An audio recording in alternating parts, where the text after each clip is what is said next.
Third time's a charm, right?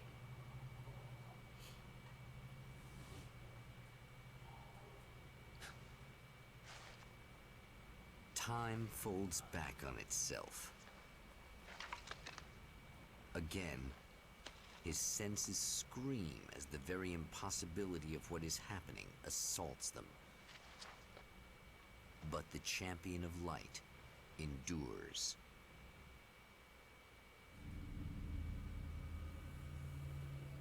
Each time he gets a little closer, each time another detail falls into place. Now the trap works against the Herald of Darkness.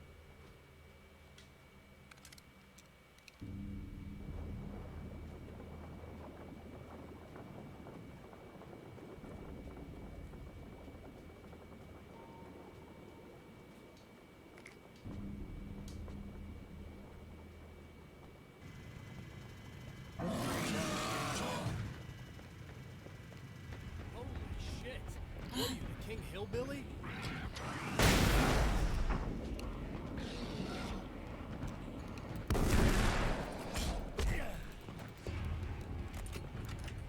High dodge.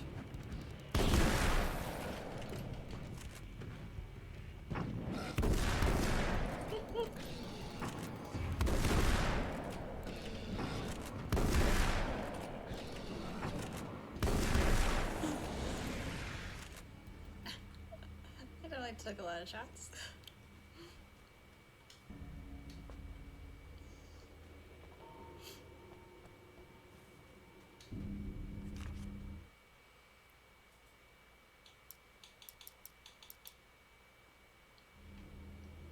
Okay, so I missed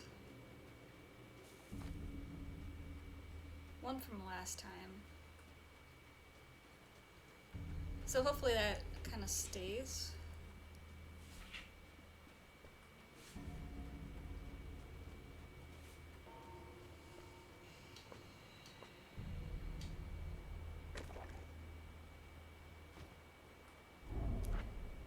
Right on cue, bubbling to the surface from untold depths, the horrors come. The emerging monsters do not expect the warm reception that has already been prepared for them.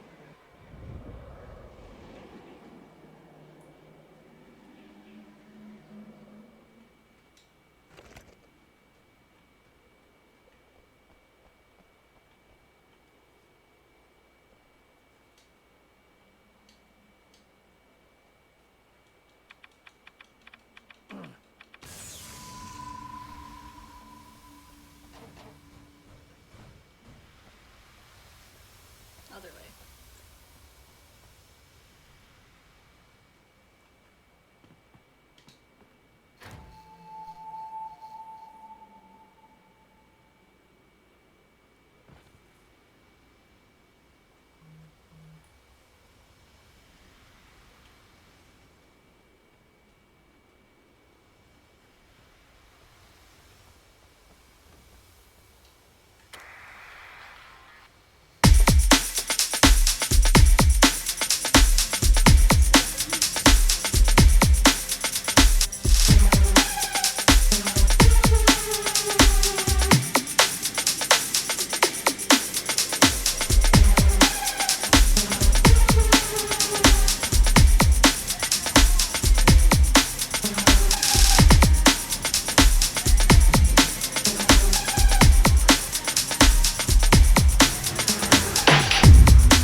But I already knocked him down.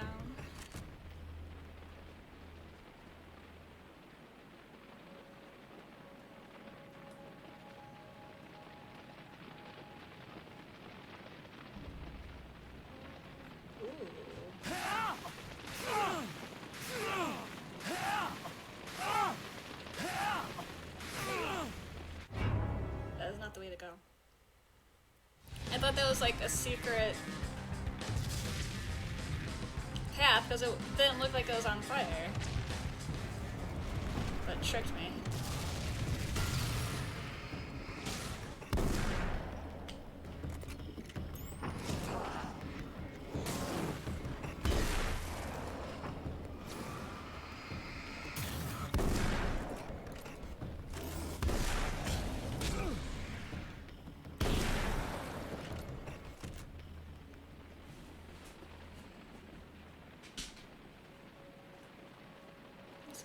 Tricked me into thinking. Cause it's not on fire. It looks nice and Next stop, good to saving run Al. through. Oh, it is right here. Hey, okay, so that's the one I was missing. Alright, a lot of stories. Gonna go through all the stories right now. So. Story time. I don't make friends easily. I know plenty of people, but I don't let most of them close. I've known Barry Wheeler ever since we were little boys. We had the time of our lives. I'd get us in trouble, and he'd talk us out of it. Things haven't changed that much now that we're grown-ups. He's the most loyal and dependable person I've ever met, and all the things that count anyway. You could call him a weasel, and you wouldn't be entirely wrong. You could call him a clown, and I would reluctantly agree. But he has never let me down. Alice and Barry, my wife and my best friend, are easily the two most important people in my life. And they've never really gotten along with each other. I suppose both of them resent the other's intrusions into what they considered their domain. After I was gone, they maintained an uneasy truce. My book stayed in print, still selling, the licensing machine churned away. She was my wife and controlled the intellectual property. He was my agent and took care of the business. I wish they found more common ground than that. Night Springs doesn't exist. It's a fictional town from the TV show I used to work on.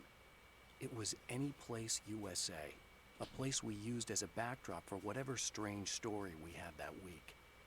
One of the stories I wrote for the show involved a man, the champion of light, fighting his evil double, the herald of darkness. It was something I'd written back in the real world, something I had a link to, a framework I could build on. I had adapted it into a new story. This story. Okay. Because it did say this episode was written by him. So. Now Night Springs is in Arizona, although not for long. It's in Arizona because whatever the town that has become Night Springs is really called is located near one of the thin, worn places in the world where dreams and reality flow together and life is always a little strange. Perfect analogy for Night Springs. I can't return to the real world. I've tried, but I'm operating on dream logic, forcing the door open a crack so I can slip through. I can enter the strange little town of Night Springs. All I did was put it in Arizona for one night.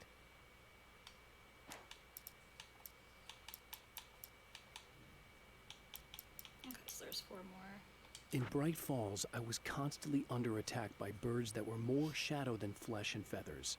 But this is an evolution. Some of the Taken were actually capable of turning into a flock of birds to escape my attacks and turning back into human form to make surprise attacks. With all the herbs, crystals, and the rest of her New Age paraphernalia, Emma Sloan had been called a hippie and a freak and worse. It was that small-town mentality. She was a female mechanic, and even in 2011, there were always going to be backward shit-kickers who thought that was a hoot. She didn't mind. She could deal. She could take any engine apart, even the new ones with all the computers in them.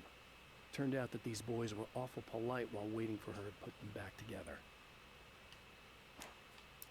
Thor and Odin Anderson, old gods of Asgard. I still don't quite know what to make of them.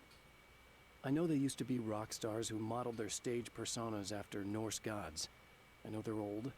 I know that in their day they fought the darkness as I do. I know they're demented and insane, ravaged by age and self-abuse. But there's something in them, something powerful that took hold when they were touched by the powers beyond. A thing that goes far beyond just stage names. Something godlike. Yeah, like all the characters that they kind of brought back are super cool.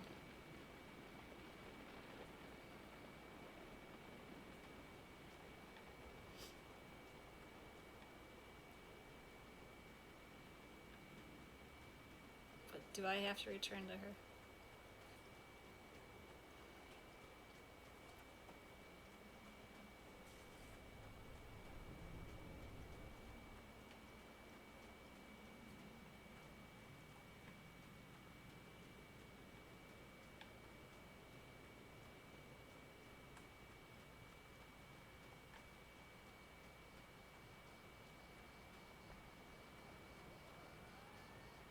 I'm just gonna see how far I can run.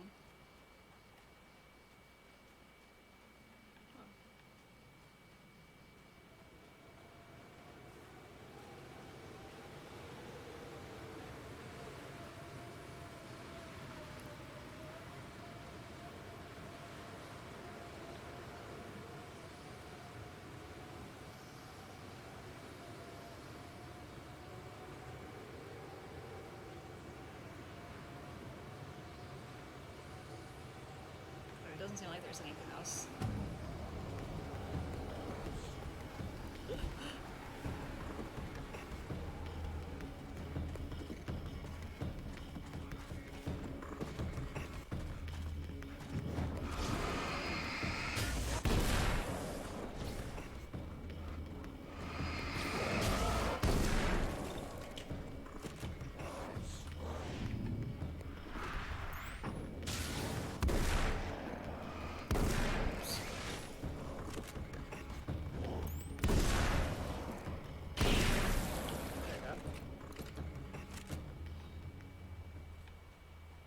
Without there really being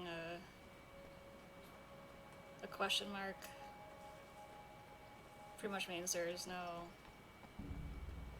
manuscripts.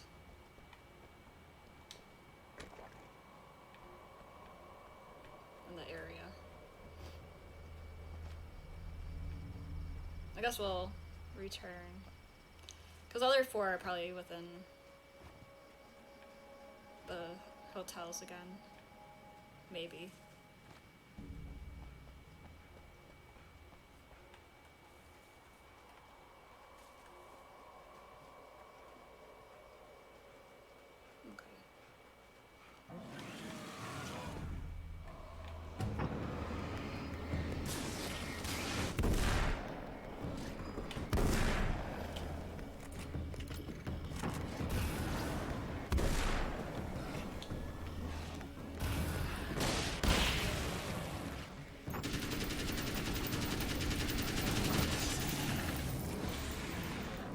I actually forgot about this gun.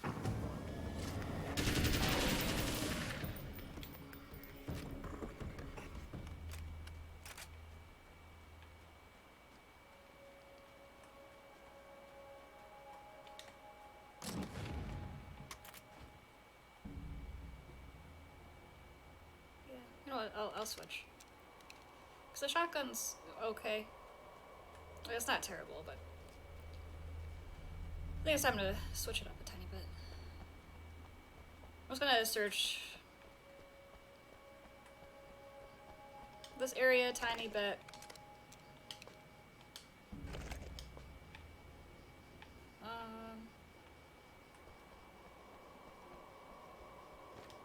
Okay, so flares.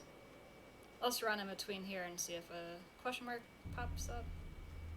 If not, I'll continue back over to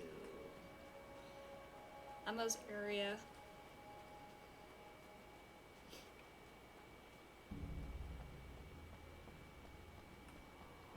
Or you know what?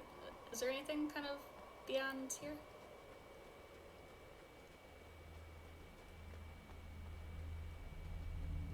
Kind of around here? Any question marks? No?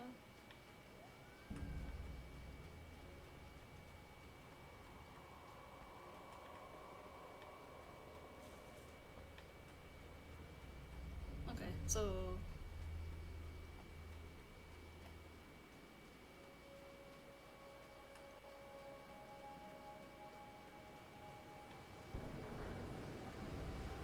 alright, I'm turning back. Dust storm.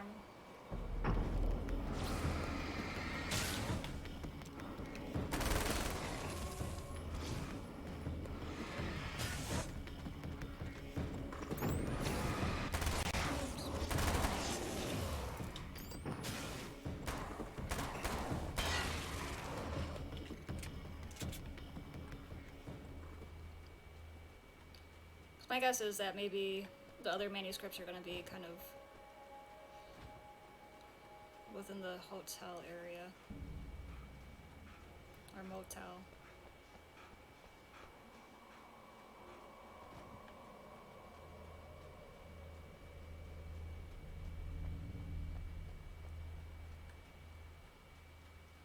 I'll watch the weird TV shows again.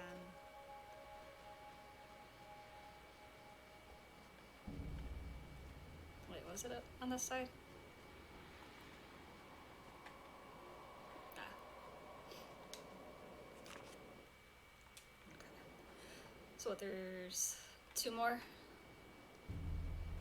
Alright. Weird TV. So I've been thinking about Barry. I don't know what to do about him yet. I mean, I'm not gonna keep him around, that's for sure. Al? Al! Ugh, little parasite. Your best friend. Really? That's the best you can do.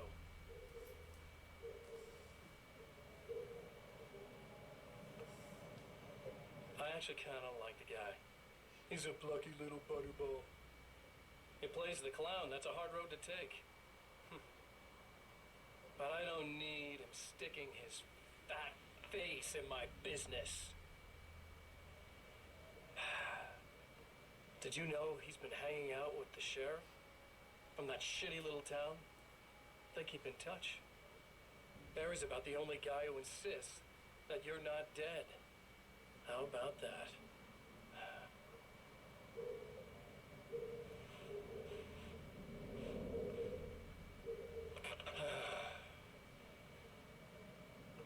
I might keep him alive for a while. Just to see him go to pieces when I fire his ass. Yeah. Yeah.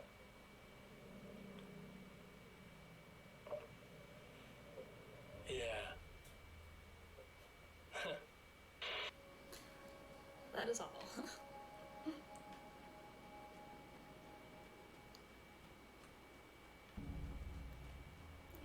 Easy one.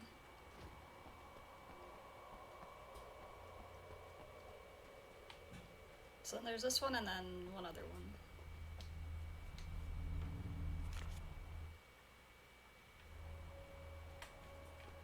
I'm just gonna do a quick run around. Because then the last one should be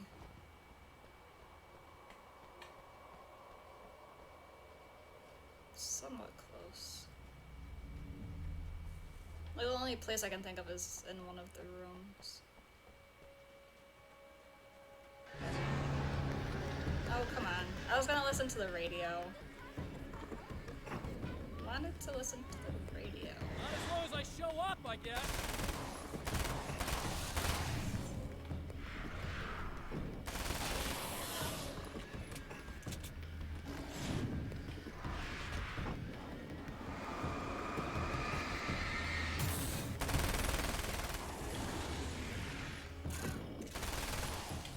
Oh, what? I stopped shooting because I thought that would have been enough to kill him.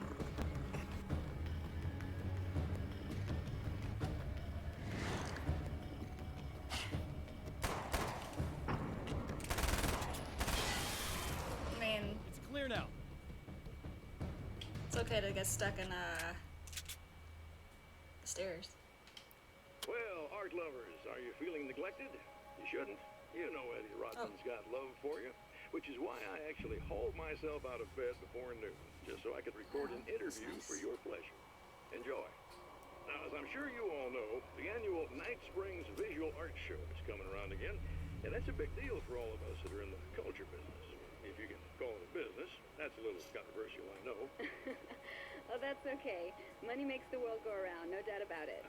And that's one of my guests here at the studio, Serena Valdivia. She is a curator at the Night Springs Gallery of Visual Arts, and she's in charge of the NSVA Film Festival, held this year at the old Night Springs Drive-In Theater. Hello, Eddie. It's great to be here. And let me just say that it's a wonderful venue. Absolutely. And with her is one of the filmmakers, somebody who's actually primarily known as a renowned photographer, Alice Wake. Hello. Now, Alice, I've seen a lot of your work over the years. It's very impressive. My wife's a big fan, actually. Oh, thank you. You've gained quite a bit of fame as a photographer, but that's not why you're here, right? You actually have a film. That's a little surprising. For me, too. I really wouldn't be here at all if it weren't for Serena. You two are friends, I take it? Yeah, we move in the same circles. So, about a year ago, I heard about all this footage she'd shot, and I got to see some of it, and then I started pestering her about actually putting it out there, because it was really good. I didn't really want to show it. It felt too personal. Well, yes, I can understand that. It features your husband, and he's, well... He's dead. I thought he was missing. It's been 2 years. This sounds awful, but yes, I believe he's dead. Otherwise he would have, well, you know. Yeah, I understand. Well, hold that thought, and we'll be right back. Now that things are awkward.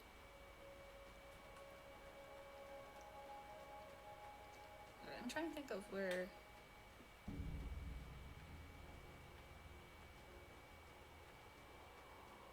the last little manuscript would be.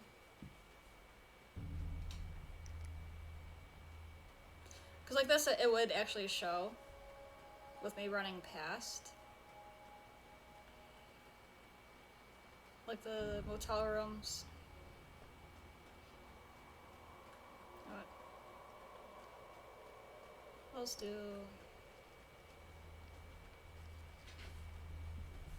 one more little loop around.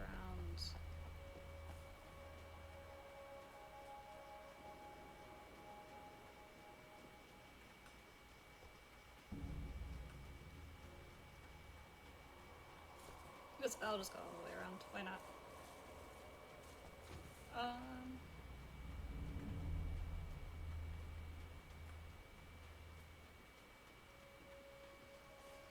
Because near the pool, I would have thought of that before. So I'm not surprised that there was one there.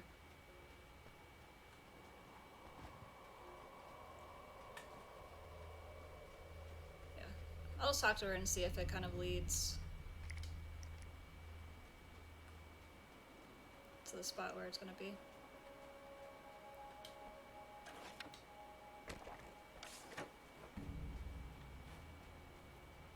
Hello. Yeah, thanks for saving me again. You're welcome. I'd hate to die before I'm scheduled to be murdered. I guess I have you to thank for setting everything up at the oil derrick. Yeah, well, I figured that if we were going to go over this again, we might as well try to be smart about it, huh? I appreciate it. You took a big chance doing that. You okay? What do you think? I've died twice. I remember everything pretty clearly now. You said I was gonna be okay. I don't know what happened. Well, it's not your fault. I think one of those, what did you call them? The takers? I think they did something to the power and they got me that way. I'm sorry. But I got the keys from the dead guy in that room. And I'm not handing them over until you do something about this. I'm sick of getting killed. Fair enough. You seem calmer now. I tried freaking out. It didn't do much good for me.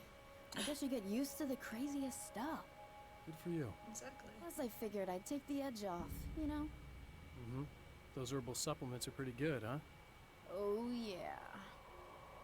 I wanted to try to explain things to you now since you're calmer, but maybe this isn't the best time after all.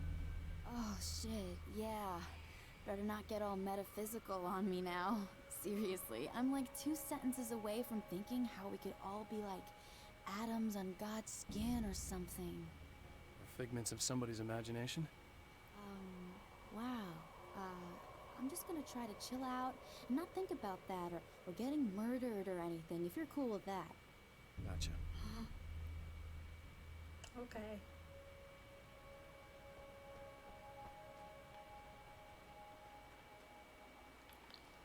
So securing the fuse box.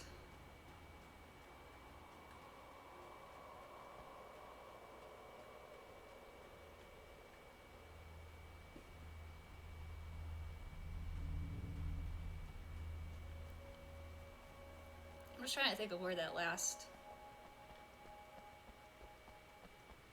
manuscript would be.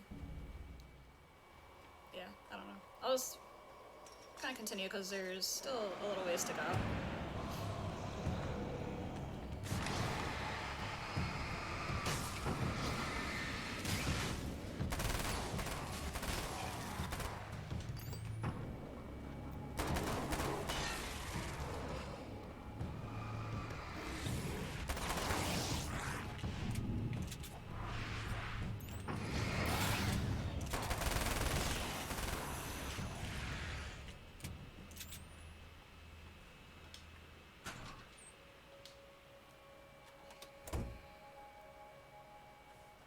Unless she has the last manuscript page. Like, that would be funny. Cause I think I searched everywhere that I can think of. We'll see. Okay. I really don't think they can get to the power now. Thank you. That's a relief. Here's the keys that you needed. Thank you. Hey, I have to tell you, at the diner, I went there with him.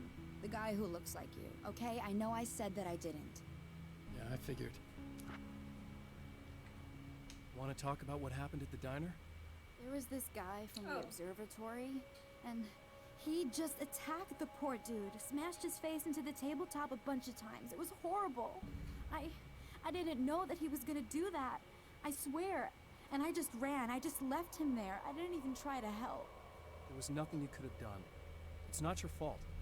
Well, he's dead in that motel room now, so excuse me if I feel pretty shitty about it anyway. You shouldn't blame yourself. I just didn't want to get involved.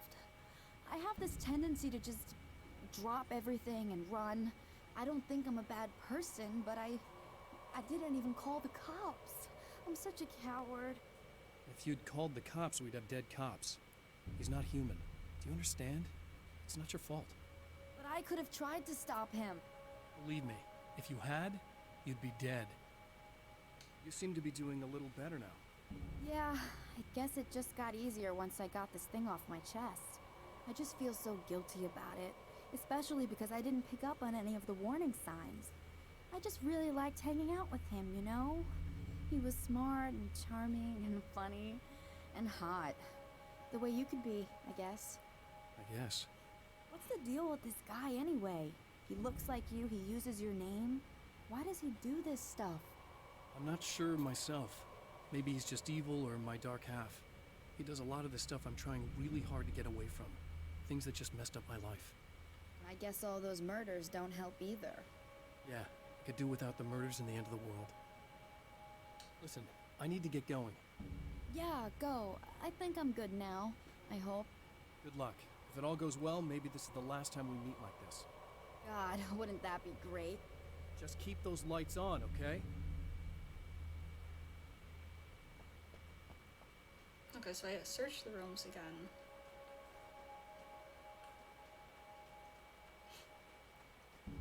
But there's nothing else left. Like, my other thought is the very top of the hill, kind of where I started.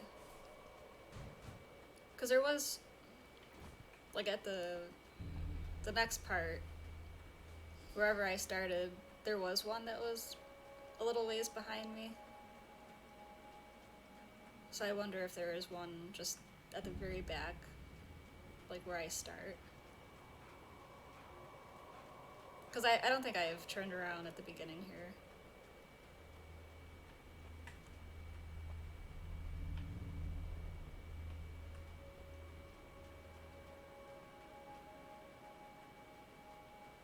is sort of where I start.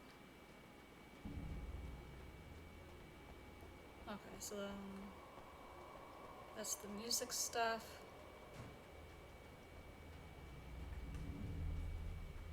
There we go.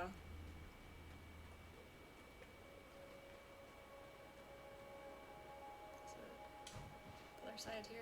Okay, cool. Yeah, because I just didn't want to miss it and then continue on and be like, oh, have to not restart, but like, you know. Alright, I'll go through the stories quick. The Anderson brothers should probably have been in a facility somewhere, despite their tendency to escape from such places. It could be argued that they had no business being on tour, considering their condition. Their lives mostly revolved around the laundry list of ailments and their endless quest for liquor. But Barry Wheeler managed them now. And whatever else they might say about Barry, he knew how to make things happen. And honestly, it wasn't like the Andersons were the most difficult clients he ever had. Who is he talking about? Who would be more difficult than them? Getting the Andersons into the recording studio was a struggle and a half. But once they actually picked up the instruments, something happened. They were two old men, and they weren't. They were doddering bags of bone, and they were barely contained power. And there was music. Barry rubbed his hands together. He knew how to pick a winner. Now all they needed was some direction on how to make things a little more modern. Barry had never produced a thing in his life, but he knew what he liked. He knew Balance Slays the Demon was going to be a hit.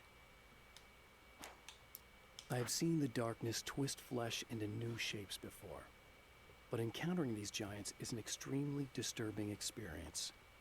It's as if the genre has been switched on me. There's something out of Pulp Fiction. Twice as tall as normal men and stronger than forklifts, their lumbering gait and slow-witted demeanor brings to mind some kind of mean-spirited caricature of a feeble-minded hillbilly. Emma wasn't sure exactly when the man arrived at the motel, but from what she could tell, the party started almost immediately. It was infectious, spreading from one room to another. He was mercurial, almost as if he was flickering through the scene, telling a joke here, throwing an insult there, oozing sex and violence and excitement. She had never seen someone like this before. He looked at her and smiled, and she felt her heart flutter a little. She knew he was the kind of man mothers warn their daughters about, but she told herself it didn't matter.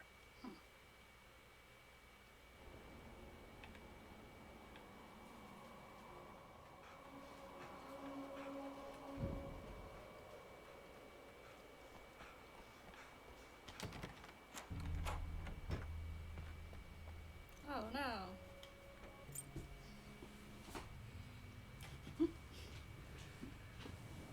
The fate of countless individuals hangs in the balance, threatened by the machinations of the Herald of Darkness. And yet, for a moment, the Champion of Light breathes a little easier. He has saved one life. For this moment, it is enough. And soon, perhaps, he can put an end to this.